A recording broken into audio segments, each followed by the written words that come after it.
मगर तुम अभी फौरन नहीं जा सकते। क्यों? तुम्हें याद नहीं है कि तुम जर्मनी गए हो, वहां से फौरन वापस नहीं आ सकते।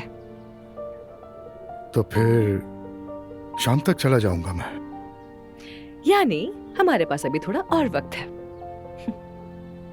हाँ बिल्कुल।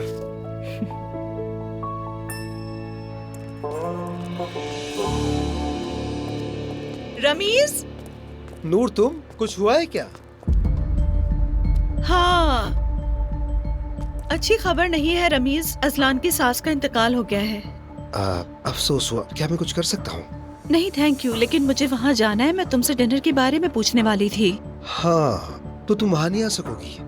ये तो मुश्किल होगा क्योंकि सारी डिटेल्स तुम जानती हो। तुम्हारा वहाँ होना जरूरी है।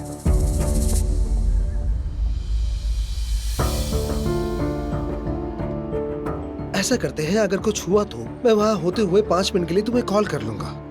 जरूर जरूर, ठीक है, शुक्रिया। ठीक है, फिर मैं चलता हूँ। ठीक है।